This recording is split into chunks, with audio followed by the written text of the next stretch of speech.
Hey everyone, welcome to this month's masterclass. I'm really excited to get straight into it, but I just wanted to jump in really quickly for those of you who are maybe new or haven't seen me on screen before.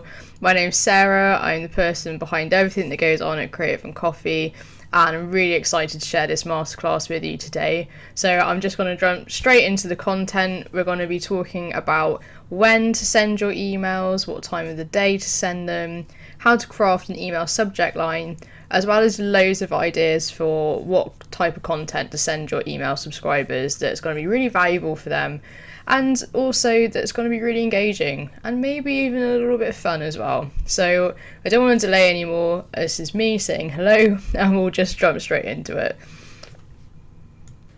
So before we jump into the content of today, I just want to ask you a few questions to just kind of get you in the mindset of creating your newsletter.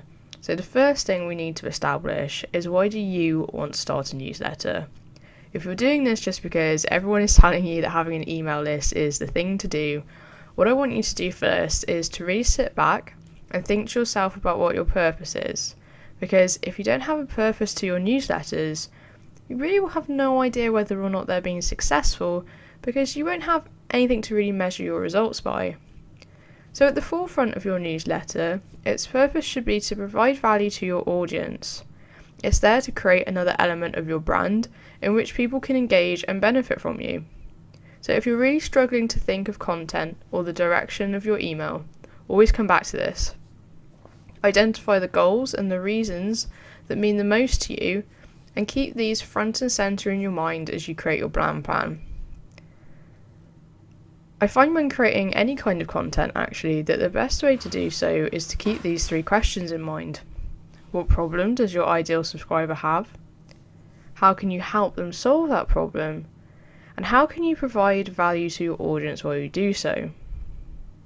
Now, of course, in order to answer these questions, we do need to have quite a good handle on who our ideal audience is. And for me, finding your ideal audience is such a fundamental part of growing your business, because I'm a really firm believer that if you don't know who you're talking to, then you're going to find it really difficult to have a meaningful conversation. For example, I imagine you talk in a very different way to your boss than you might do to your children or your friends. In everyday life, we often adjust the content and the tone of our conversation based in the context of who we're talking to at the time. So if you want your emails to really connect, you really need to know who it is that you're sending these emails to. If this is something that maybe you've been having some problems with, or something that you haven't really considered before, I've put a link into a blog post that we've written on the site. It's quite a comprehensive guide on how to find your ideal audience member and the kind of characteristics that are helpful to look at when you're doing so. So if this is something that you're struggling with or something you haven't really considered before, I do recommend going and checking out that blog post before you start really getting into thinking about what kind of content you're going to be sending your email list. So now we're in the mindset of really thinking about the context in which we're sending these emails, there are a few what I like to call pre-list checks that I think are really useful to perform before you start sending out your newsletters. So the first thing that I want to talk about is your email design and whether or not it's on brand. Because, for example, I used to get an email from someone who I was obviously impressed enough to sign up to her newsletter on her website. However, when I got her emails, I really had no recollection of what her or her site looked like. And the picture at the top of the email in the header was a very lovely photograph. It was a photograph of, your typical flat lay, some flowers and an Apple Mac on the background. And it was a very lovely photo, but it was also quite generic, and I honestly had no idea who she was. I couldn't remember what her brand was, and in the end I actually ended up unsubscribing. So do make sure with your emails that people can really tell who they're from and really connect them to your site, because people might not be able to remember the name of your blog, but the visuals should help to jog their memory. Now, I'm not saying you should stuff your email full of graphics, but just to make sure, perhaps in the header, make sure you have some sort of identifying element that will strongly tie you to your brand. This might be your logo, your tagline, if that's something that's particularly prominent on your site, or some element of your visual branding that's particularly striking. Now, the next thing that I want you to do very periodically is to clear out any subscribers that aren't responding. Now, I know it can be really heartbreaking when you've spent a long time building up your email list subscribers to then start unsubscribing people, but it's really depressing if you send out an email and find that only like a quarter of your audience are opening them. And plus, if you're on any kind of paid email subscription plan, it's costing you money to send out those emails to people. So before you do this, I really want you to sit down and think, is the reason why these people aren't responding because they're genuinely not interested in what I'm doing, or have I maybe just got the content or the consistency or the pitch just a little bit wrong in my emails? So I've devised this quick test that you can use to decide whether or not you should unsubscribe a follower or not. So the first question to ask is, do I post consistently? i.e., do they remember who I am? So when I had my unscheduled holiday over the summer when I was injured and I was physically unable to type, I did manage to get a friend who I could dictate to send out a few emails for me, but they were fairly inconsistent and I noticed a dip in open rates as people kind of just forgot who I was. So if people aren't opening your email, is it because you're sending them fairly infrequently? The second thing to consider is asking yourself, is what you're emailing your audience genuinely valuable to them? Have you done your research and know really, really well what it is that your audience need and want from you? And finally, is it what they're expecting from me? So is it what you promised them when you signed up? So even if it's really valuable, sometimes people really don't like it if they sign up for one thing and whatever that might be, they get something else. So they signed up for weekly emails and maybe they're getting daily emails. Even if those daily emails are really, really valuable, people are probably going to stop opening them or unsubscribe. So if you consider these 3 questions and you think to yourself, actually no, the information that I'm sending out in my emails is really useful and it's really engaging, then it's not you, it's them. And they've got to go because there's no use spending money and sending emails to people who simply aren't opening them. So what I recommend you do is write them a nice email just saying something like, I notice you haven't opened our last couple of emails and I'm really sorry to see you go, but we don't want to clog up your inbox with unwanted emails, but feel free to come back anytime. You probably want to give it a few days because not everyone opens their email straight away. But if they don't respond, just unsubscribe them. Make a clean break, don't Facebook stalk them, don't embarrassingly like their Instagram photo from 2 years ago. Just break up and move on. So the next thing we need to do is to figure out the best time and day to send our emails. So if you have MailChimp, for example, when you go to send your email, MailChimp will offer you the option to send it at what it thinks is the optimum time. I wouldn't necessarily rely on this, although it's an excellent place to start. It's naturally going to be different for everyone across industries, niches and time zones. But for example, MailChimp will often try to send my emails at 4 p.m. and this sometimes results in a lower open rate than if I send them later on in the evening.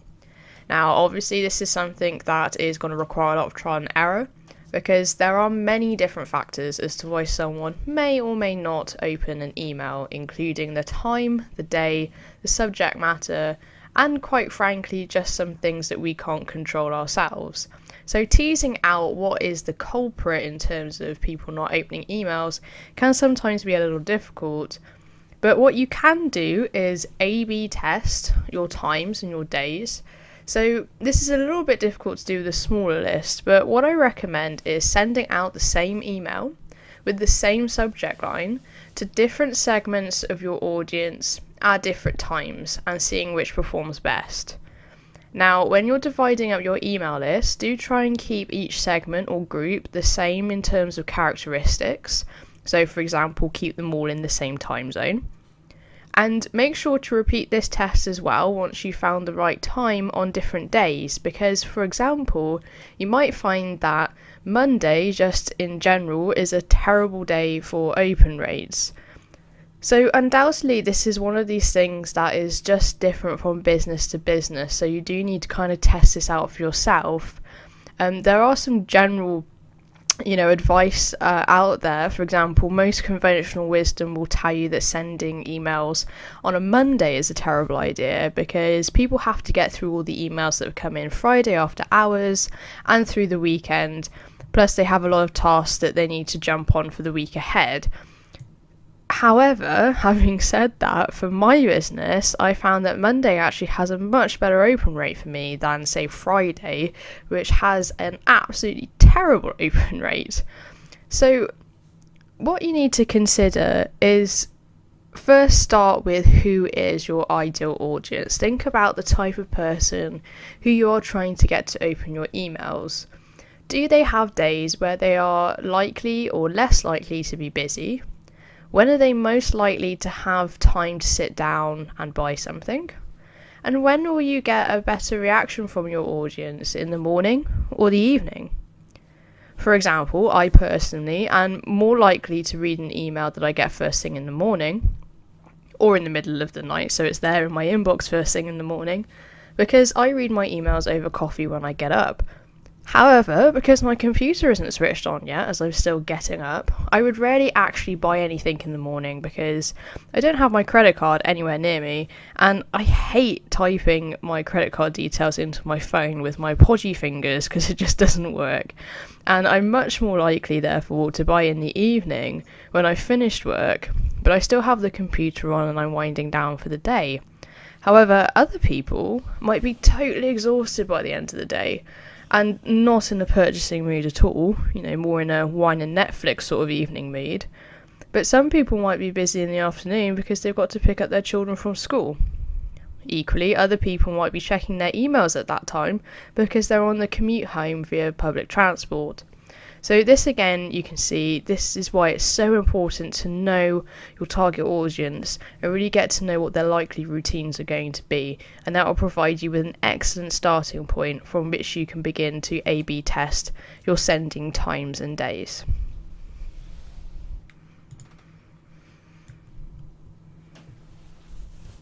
Okay, so the next really important thing we need to talk about in terms of content is how do we craft an email subject line that is really going to compel people to open our emails.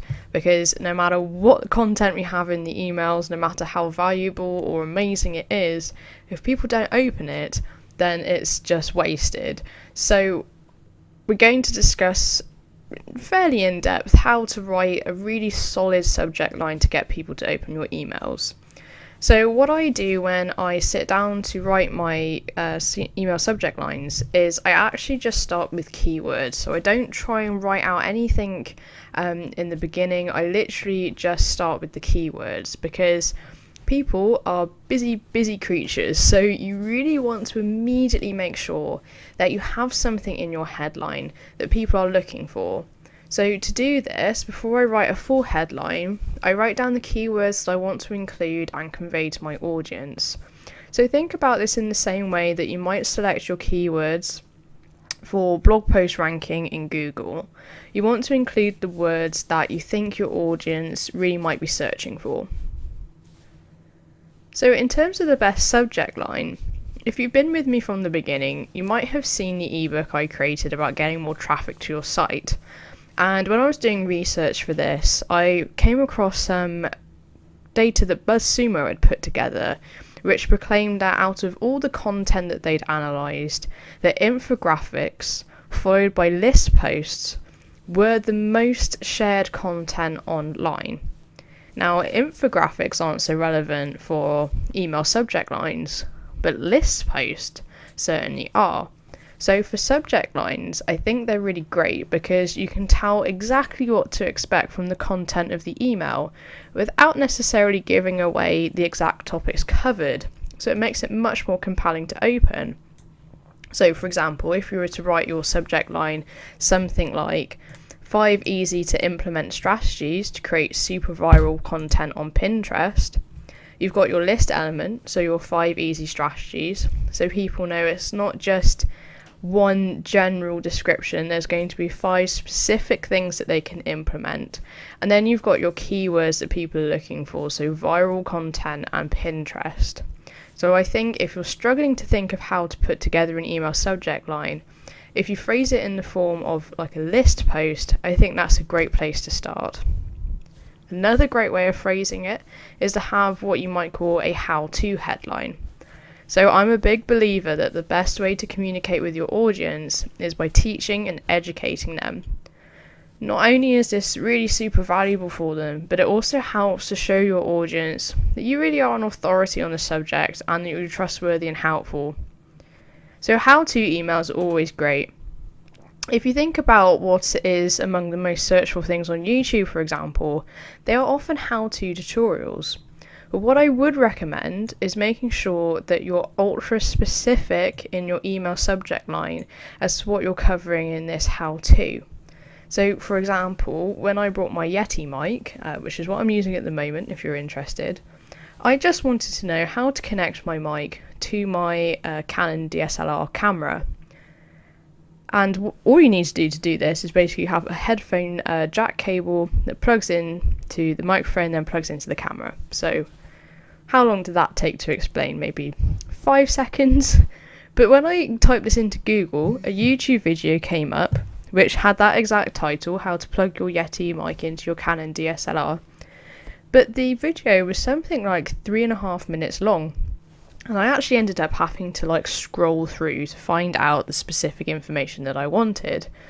Now, the information at the beginning of the video was useful information. He was talking about his general setup for filming and shooting and what lights he was using and how far away the mic was from the camera, etc, etc. So it wasn't not useful information, because presumably if you have a mic and a camera, you are going to attempt to do some sort of filming. However, I was looking for a very specific piece of information and I wanted to get that information really quickly. So what I recommend is, if you are doing how-to headlines, that you are very specific in exactly what it is that you're going to be teaching and you really get to the point on it. So moving on, in terms of generally speaking how to write email subject lines, what I really recommend is using the CoSchedule headline analyzer, and I'll put a link to that below the video. Now, CoSchedule headline analyzer is technically for blog posts, but I think that it's very useful in writing email subject lines as well. And CoSchedule recommends that your email subject line or your content headline for your blog is made up of common words, uncommon words, emotional words, and power words. So just to briefly go through what these are all about.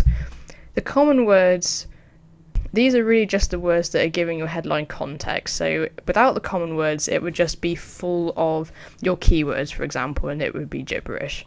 So that's pretty straightforward. This is just your what, your hows, your wheres, words like that. Secondly, your uncommon words. So this is 10 to 20% of your headline. These are things that are just a little bit unusual, that are there to just grab the reader attention. So they're really what's making up the next bulk of your subject line. So they're not your call to actions, they're not emotional, but they're just there to provide a bit of substance, essentially. So awesome, or actually, or right now, something like that. Emotional words, so this is 10 to 15% of your subject line. These are what is really going to compel your reader to take notice of your subject line. Emotion is something that we all experience, so we all know on some level what the different emotions feel like to us. So it's very easy to connect with other people through emotion because it is a shared experience that we all have. So tapping into those emotions are always a really great way to get people to take notice of what you're saying. And finally, we have what CoSchedule describes as power words. And these are basically the words that will inspire action. So we probably know them better as the call to action.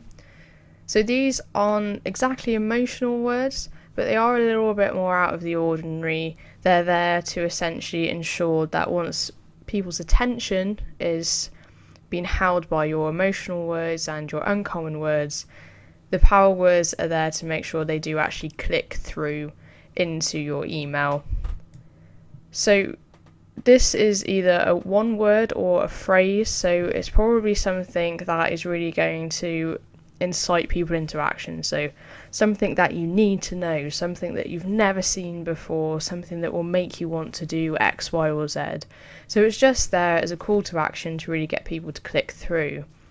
Now, the average email subject line is about 20 characters before it's cut off. And what's important about this is that most readers actually tend to only read the first 3 and the last 3 words of a headline when they scan through. So just remember when you're putting together your email subject lines that you want to really have your powerful and your emotive words at maybe the beginning or the end, and your more contextual words in the middle to get the best impact. So we've talked generally speaking about what we're going to be sending our ideal audience, what we think is going to be the best fit in terms of our purpose in our email lists. And we've talked about when we think might be the best time and how we can test the best days of the week to send these emails out to our audience. And we've talked about how to craft a really compelling email subject line in order to make sure that once our emails get in front of people, that our audience is in fact going to open them. So already we've ticked off quite a few substantial barriers to get our audience to open our emails. So the next really big thing that we need to tackle is the actual content of our emails. So obviously this is really important because after we've got through all of these barriers, we then don't want to just fail at the last hurdle. And it can be really difficult, especially if you're sending weekly emails, to constantly keep thinking of different things and exciting things and things that our audience are going to love constantly every week. So what I've done is I've come up with a few ideas. Some are a bit more standard, some are a bit different, to give you some ideas and hopefully inspire you a bit with different types of content that you can create for your email subscribers. So the first thing that I do just want to mention very briefly is the welcome email. This email is what you should be sending subscribers immediately or very soon after they subscribe to your newsletter. So if you have some kind of opt-in, some kind of lead magnet, chances are you're probably already sending some form of welcome email in order to deliver your free gift, your download, whatever it is that you've offered to your email subscriber. And I just want to mention this very briefly because it is very important. Welcome emails have a ridiculously high open rate, and studies have shown that actually people really do expect some form of welcome email when they opt into a list now. So it's a really, really great way of introducing yourself to your new subscriber. I'm only mentioning it briefly, even though it is so important, because we're actually doing a whole masterclass on this for next month's masterclass, all about how to put together a really great welcome email and welcome series. So it is something that I do recommend you start thinking about in terms of thinking about it for next time and implementing it in your own emails. So the first big content subject that I want to talk about is the blog post option, and I wanted to tackle this first because it's probably one that you might already be doing. It's certainly what most new bloggers and business people do send to their email lists. So as you can see, I've divided it essentially up into 3 topics here within the blog post. So the first one is the full blog post. Now, do I think sending full blog posts are a good idea? Well, initially I would have said that this maybe isn't providing much value for your audience because it's something they can already get on your website. However, now being older and wiser, I know the majority of your email list aren't necessarily checking in every day to the website to see if there's a new blog post up. So I certainly think telling your email list about blog posts you've written is a really good idea. However, there is a school of thought that really recommends you try and keep emails to a fairly shortish length. And I know that given a lot of my blog posts, for example, run into the thousands word count wise, that they wouldn't necessarily be a good fit for email. Plus, I think it's always nice to allow people to come back to the website, because of course then they can find other blog posts that might be interesting to them as well.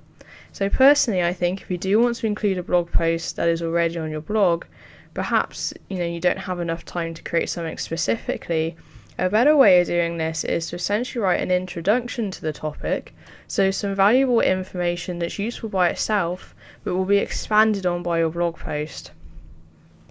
Some people have different opinions on this, and that some people like to be able to read the whole blog post within an email and not have to click through to the website. So this is definitely something you could measure with your own audience in terms of looking at the click-through rate, for example, from your emails. Of course, if it's a reasonably small blog post, it might be nice to just send the whole thing through with an email. So the second option we have here is kind of what we've just covered, is a preview of the blog post. So it's essentially writing an introduction that's useful, that is valuable in and of itself, but you just go into more detail in the blog post. So it's a great way to set it up, give people something valuable in the email, but give them something that they might want to come back to and read later. The third option is a special blog post, which is simply just a blog post you've written specifically for your email list. So if you've been with us for quite a long time, you'll know that most of our emails, especially back in the beginning, were essentially kind of mini blog posts that we wrote especially for the email list. And if you think that this sounds like a lot of work, and it absolutely can be, because it sort of almost means doubling your blog post quota, if you like, for the week, you can of course repurpose this content at a later date if you need to, and perhaps you might even like to change mediums. So for example, you could send your email list a blog post in writing, and then on the blog you could have it in video form, or vice versa. So the next content idea is a Q&A or office hours, and this one is really great if you get a lot of questions from your audience, especially if you've got a lot of repeated questions, because in answering them fully, not only do you give value to your audience, but you're saving yourself time in having to explain the same thing over and over again to individual people. If you don't necessarily have people sending you questions sort of spontaneously, you might like to ask your audience whether they do have any questions, and you could put together an email with all the questions you've received and your answers. This is especially good for you, as you might find that your subscribers are sending you in questions that you hadn't actually considered before, or didn't even realise your audience would be interested in. So it's definitely a really great way to get to know them better. You don't necessarily need to have a lot of questions to ask or answer. You might find that you get one question from a follower that you actually think a lot of your email subscribers would be really interested in, and you just think is a really great question, and you could dedicate an entire email just focusing on that single question and answering it really fully.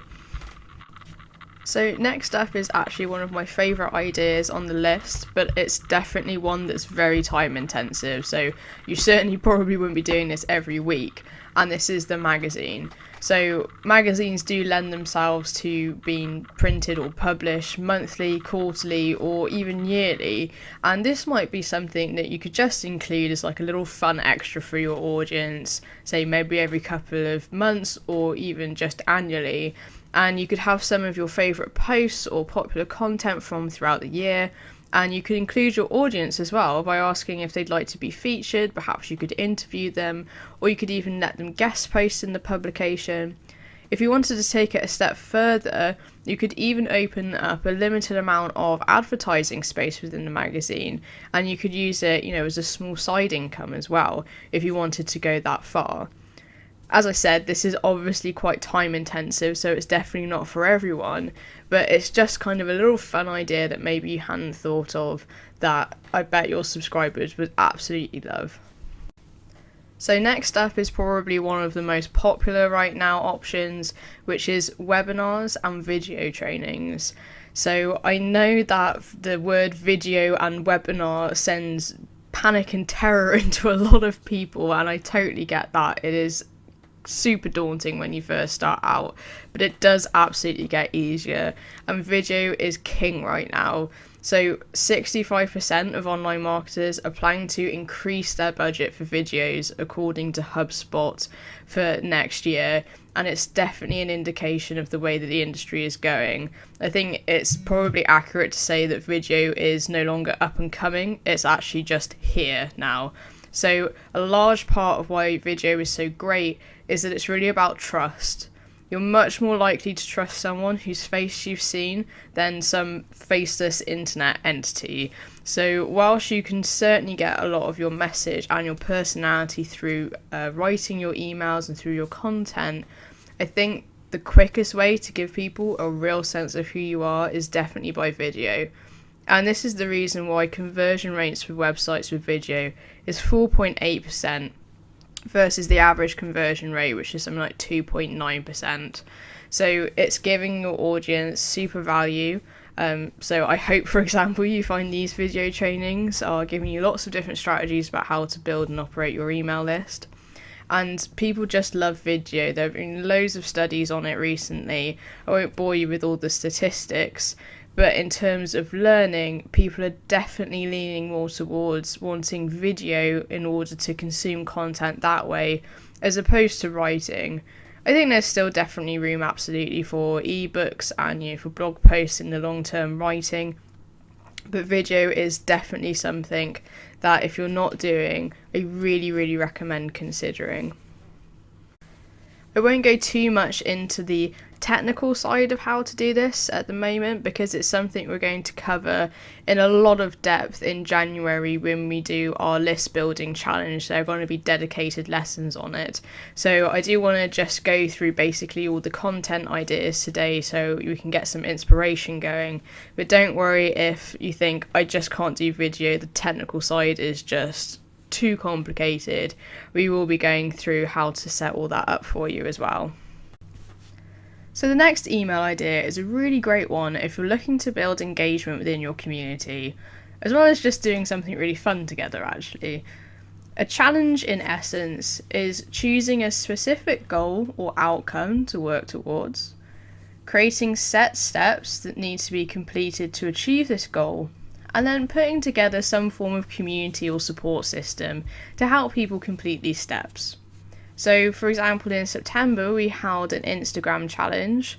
The goal was essentially to build engagement on Instagram through joining in specified prompts that were sent out every day for 15 days. And we used the hashtag CCBossClub in order to find other members of the challenge so we could all see what everyone else was doing. I launched this challenge as a way to come back with a bit of a bang after my summer absence, because I'd been posting fairly infrequently to Instagram, so understandably engagement had dropped. And I just wanted to do something really fun with the community as a way of sort of coming back to work. And it was really successful. We made lots of new friends, and we actually increased our impressions by over 9,000 impressions during the challenge, which was great. So alternatively, you could do something a bit more informational, like the list building challenge that we're building up to in the new year. So this will have set lessons and homework to complete in order to create an opt-in that will really, really appeal to your ideal audience and will convert like catnip. So those are a few examples, but you're really only limited by your imagination in what you can create a challenge around. So it works across all niches. I've seen challenges for brand detoxes, productivity challenges, capsule wardrobe and decluttering your wardrobe challenges, feng shui challenges. Whatever your niche, you can absolutely create a challenge. Just remember the kind of fundamental basics, which are there should be a goal to walk towards, some set steps that need to be completed in order to achieve that goal, and usually is some sort of community support group to help people achieve those goals and do the steps correctly in order to get there. And at the end of the day, they're also really fun, so I absolutely recommend this one. If you have time to put it together, it's a great thing to do. So the next one is again just kind of a bit of a standard one. It's the business or industry news. Pretty straightforward. Initially, it's something you might think that's most relevant to B2B businesses. So for example, updating your following on all the latest Instagram changes. However, it's definitely useful in other niches as well. Designers, for example, might let people know of new trends, what Pantone thinks is going to be the next big hot colour. Fashion, what shows are coming up, what new collections are coming out. It's really just anything that you think that your audience would be interested in, that they might already might not already know about, or perhaps just your own individual take on industry news and what you think it's going to mean for the future. Or perhaps you might have an alternative viewpoint. If someone has said that they predict something is going to happen in the future, you might put a different viewpoint in and say, well, no, actually, I don't think this is going to be the case. So this is something, it's usually quite topical. So it's not something you generally plan in advance. But if you're stuck for ideas, you might just go looking through and trying to find some news or, predictions that would be really relevant to your audience. So next up is letters, and I think this is a really great way to communicate and connect with your audience. That's something that's just a little bit different. Whether or not this is really going to work for you definitely depends on what kind of brand you're running. But essentially, personal letters to your audience with maybe some kind of like behind the scenes details, for example, can be really touching. When I sent the long story of Creative and Coffee out, when I changed from a personal blog to a business blog, it was definitely something that was quite personal, and it was definitely nerve-wracking to put out there.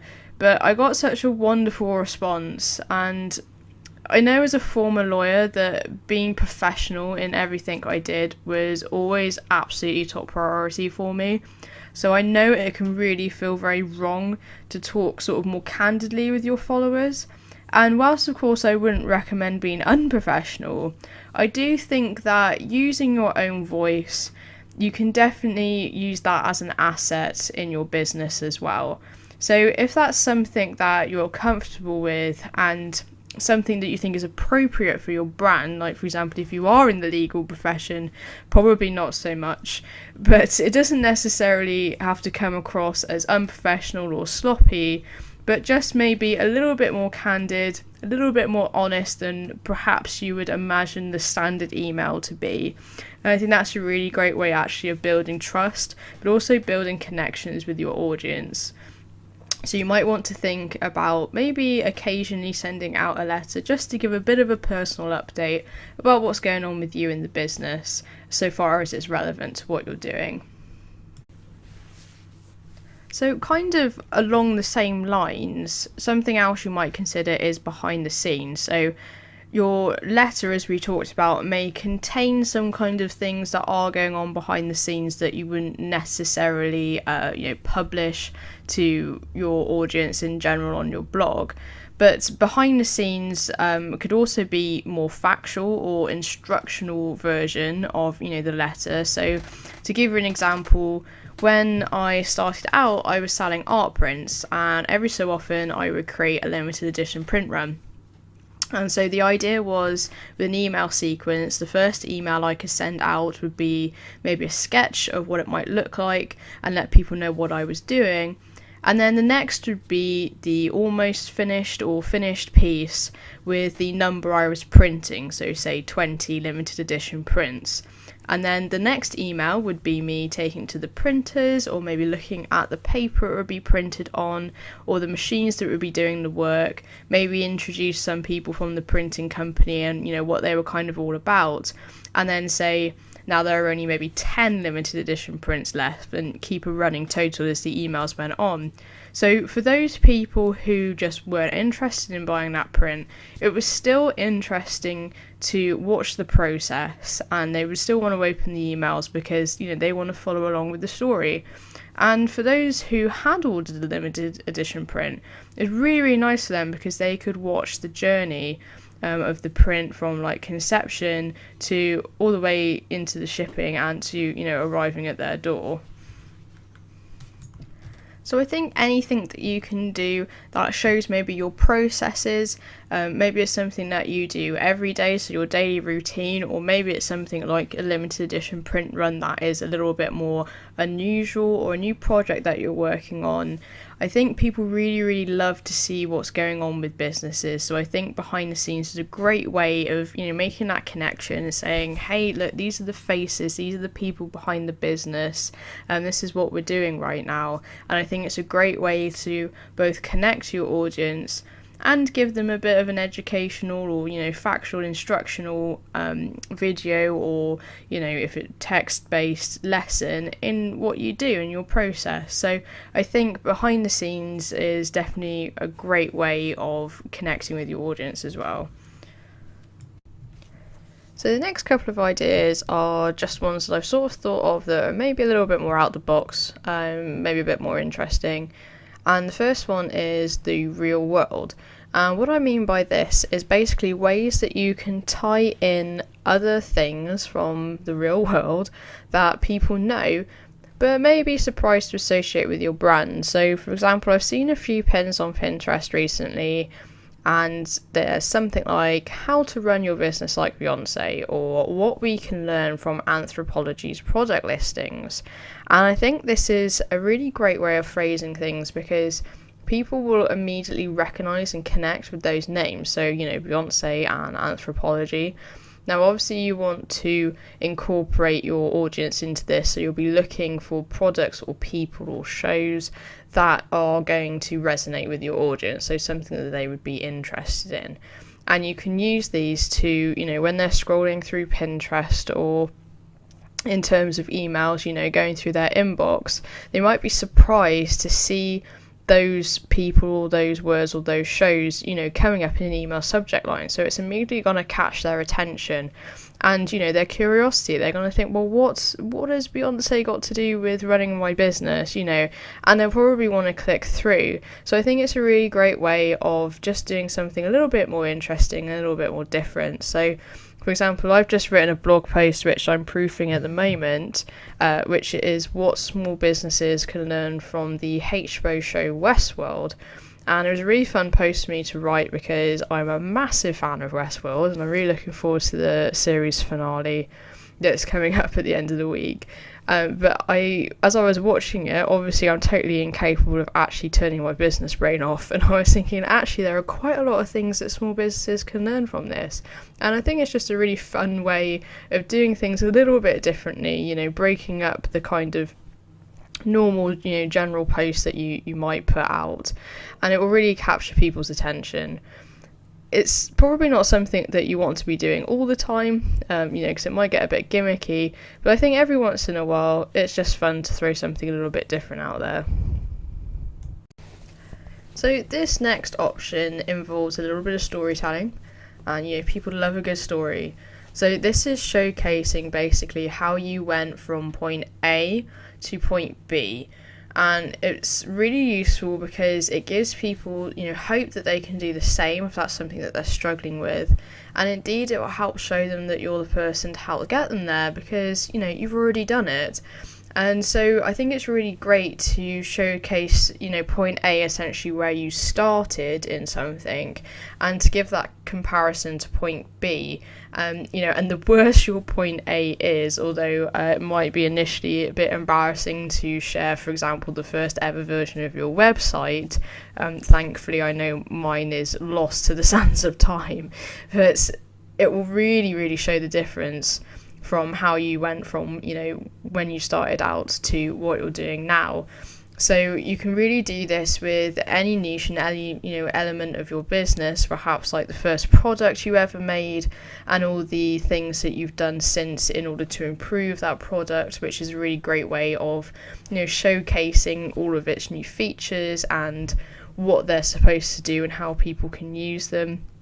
And that also it shows that you really listen to people, especially if you've got a product that you've improved. You can say, hey, I heard you say about my first product that, it didn't fit for, this reason or this reason. So we listened to you and we changed it. So it's a really good way of creating a dialogue as well. And as I said, if you're trying to teach someone something, if you can say, this is how I got from point A to point B, people are really going to think that you know what you're talking about because you've been there and you've done it. And it really gives people hope, because if you see someone who, their point A is, where you are right now, or, maybe even worse than where you are right now, and then you can see this person's point B, what they're doing now, which is just so much better, you can think to yourself, well, if they can do it, there's really no reason why I can't. So you don't necessarily need to do something like, how I got from point A to point B. You might do something like write a letter to your younger self, or if you think that's maybe a little bit too gimmicky, I wrote a post not too long ago about the 5 things that I wish I'd known when I started blogging, which was kind of like advice to my younger self, but more specifically advice to people who were just starting out, to say, please don't make these, mistakes that I made. It set me back a long time. I don't want that for you. You could do something like how, your products have evolved, how your images have evolved, maybe, show what you were like when you started on Instagram, for example. If you're launching a course or a product, you might say, this is how we launched it last time, and this is how we're launching it this time. This is what we learned and what we've changed. Anything that says what worked and what didn't, or what you might do in the future. So, for example, the case study that I wrote as a guest post for Maru over at Fashiony Fab, we did a case study on our Instagram challenge. I listed through a lot of things that worked really well and I'd do again, and then things that I would do in the future. And I'll pop a link to that below if you want to have a look at it.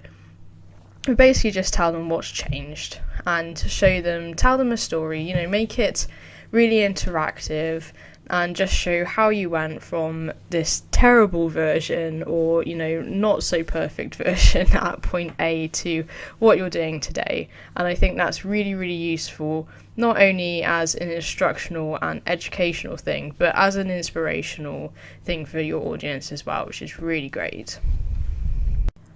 So our penultimate idea is what I call myth busting. And this one is another great one for businesses who need a little bit of help educating their audiences if, their product or their course isn't something that people necessarily know a lot about, or maybe they're just new in the industry. And there can be a lot of false assumptions made about products, and this is a great opportunity to remove some of those barriers from your audience. So, for example, for me as a designer, I see a lot on the internet the assumption that to have a brand means to just have a logo and some brand colours, and you choose your brand colours just by picking ones that you think look pretty. So this is a myth that I come across quite a lot.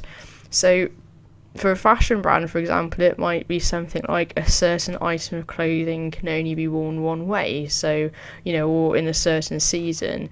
For example, the slip dresses that are very in right now can't be worn casually or can't be worn in the winter. So it's basically pointing out any myths that you see or any barriers or assumptions that your audience are making about what it is that you do, and saying, actually, this isn't the case, and then providing, the alternative. So, for the fashion brand that we just talked about, saying, oh, well, actually, yes, you can wear it casually if you pair it with these accessories, or you can wear it for winter if you incorporate it as part of your layering, or something like that. It's not enough to point out that there is this myth and it's wrong. You do need to provide the alternative explanation, but it is a really, really effective way of not only educating your audience, so providing them with some value, but also removing some of those barriers to perhaps working with you or purchasing your product later down the line. So everyone really wins with this one, so it's a really great idea. So our final suggestion today is to generally get your readers involved.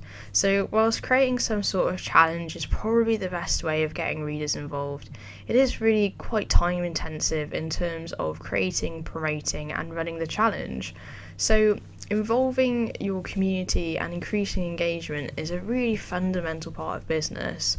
So there are a few suggestions that I've just come up with of ways that you can kind of get your readers a bit more involved and engaged in your emails. So for example, you could interview your subscribers.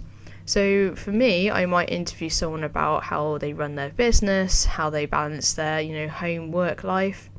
A fashion blogger might interview a subscriber about their favourite style icons or, where they get their best buys from. A travel blogger, for example, might interview subscribers as to, what countries they've recently visited or their top 10 ideas for the best places to eat, in that country. You might just have, for example, a monthly feature where you pick one of your VIP subscribers and you feature their blogging business within, your email. If you run any kind of educational business or course or perhaps a service, a great idea is to interview someone who has completed your course or worked with you and have got really, really good results. People are often very keen to do this as the person you're interviewing essentially gets free advertising as a result of being featured on your blog, and you get the benefit of basically having a really great testimonial to your work. So everyone really wins in that scenario.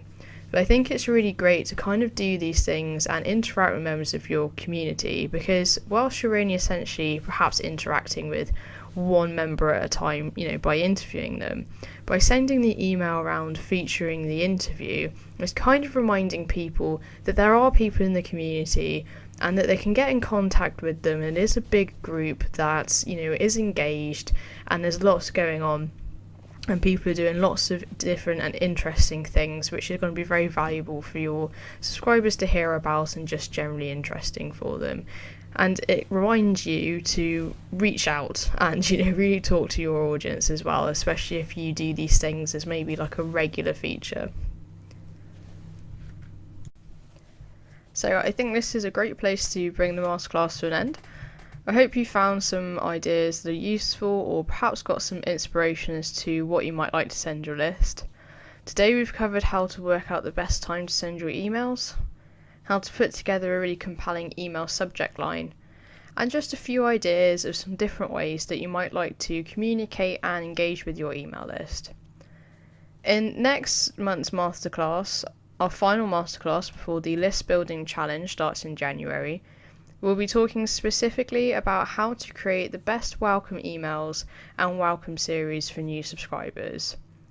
So I'm looking forward to seeing you then, but I hope you have lots to reflect on and to consider, and I will see you next time.